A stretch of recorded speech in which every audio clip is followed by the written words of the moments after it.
Youth को तो बस चाहिए लव स्टोरीज। जैसे ही कोई लव स्टोरी की स्क्रिप्ट पर ड्रामा बनेगा वो हिट हो जाएगा, जस्ट बिकॉज ऑफ यूथ।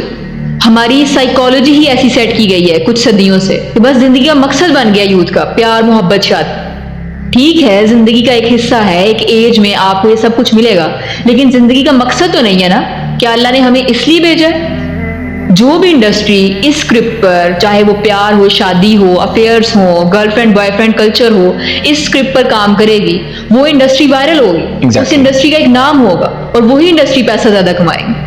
अब हमारे पाकिस्तानी यूथ को देख लें, कोरियन ड्रामास को इस तरह देख रहे हैं कि जैसे जन्नत और दोज़ख का हिसाब इस चीज पर होना है। तो यही वजह है कि कोरियन ड्रामास को अब डब्ड किया जा रहा है, क्योंकि जिनके पास एनालिटिक्स हैं वो तो देख रहे हैं ना कि किसकी तरफ ज्यादा इंटरेस्ट बढ़ रहा है। यहाँ पर मैं कोट करना चाहूंगी कि एक मेरी स्टूडेंट माशाल्लाह पढ़ाई में ज़हीन और मेहनती, हर तरह की उसमें क्वालिटी। मुझे स्टूडेंट से पता चला कि she used to watch Korean dramas and I was shocked कि वो बच्ची जो कि पढ़ाई में इतना इंटरेस्ट शो कर रही है, इखलाकियात के लिहाज से हर चीज में उसका इंटरेस्ट अच्छा है, लेकिन कोरियन ड्रामास की एडिक्ट बनी हुई है। अल्हम्दुलिल्लाह अब उसने क्विट कर दिया। तो बच्चों में हमारे ये ज्यादा चीज पाई जा रही है, इतना ब्यूटीफाई करके दिखाया जाता है, खूबसूरत एक्टर और एक्ट्रेसेस को ज्यादा शो किया जाता है कि बच्चे इन चीजों में इंटरेस्ट लें। और यही वजह है कि आज हमारी जो गर्ल्स हैं वो कोरियन ड्रामास में, कोरियन कल्चर में ज्यादा इंटरेस्ट ले रही। एक्सेप्शन इज देयर, लेकिन 90% यही सीन है। और कसूर इसमें भी सारा यूथ का नहीं है। इस्लाम का इमेज ही इतना बोरिंग पेश किया गया है उनको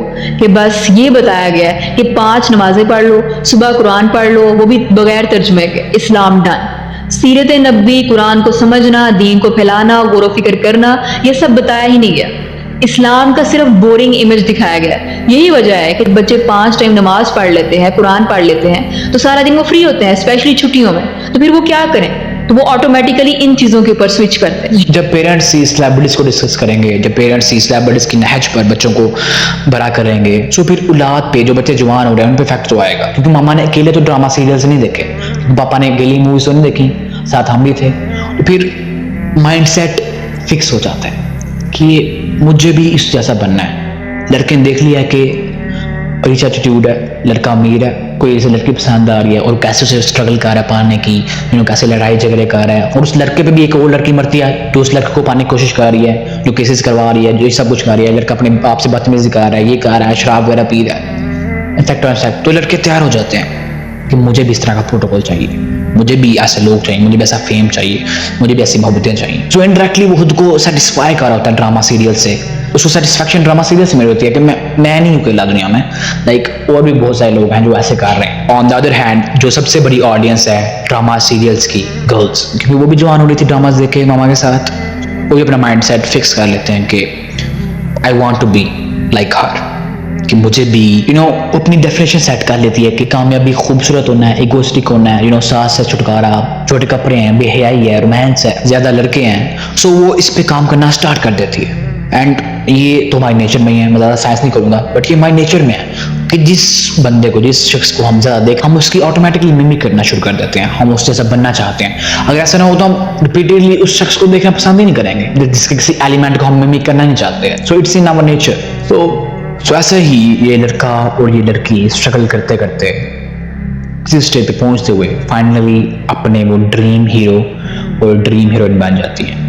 उस लेवल पर नहीं, लेकिन छोटे लेवल पर तो जरूर बन जाते हैं। तो इससे इफेक्ट्स सबको पता है, इसके नुकसान सबको पता है। यूथ इन चीजों में सुकून तलाश करती है, लेकिन सुकून फिर भी इन चीजों में नहीं है। वल्लाही ये एक्टर, ये एक्ट्रेसेस खुद बताते हैं कि हम लोग जो आप लोगों को इंटरटेन करते हैं, आपके लफ्जों में आपको सुकून मिल रहा होता है, तो ये खुद बेसुकूनी की जिंदगी गुजार रहे होते हैं। ये खुद बताते हैं, ये एडमिट करते हैं इस चीज को कि हम तो अदाकारी कर रहे हैं आप लोगों के सामने।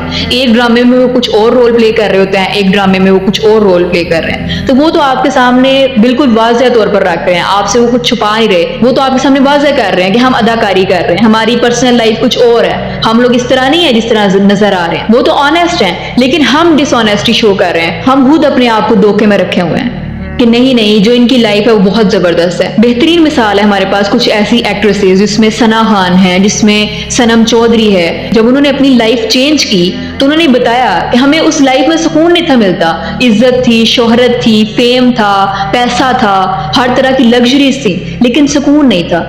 दिल को करार नहीं था मिलता, और वो मिला फिर किधर? वो अल्लाह के जिक्र में मिला। तो हम लोग क्या कर रहे हैं, जिन लोगों को हमने आइडियल बनाया हुआ है, जब वो खुद ये कह रहे हैं कि हमें इन चीजों में सुकून नहीं मिल रहा, हमें अल्लाह के रास्ते में सुकून मिल रहा है, तो फिर हम क्यों अल्लाह के रास्ते को छोड़कर उन लोगों के रास्ते में पड़े।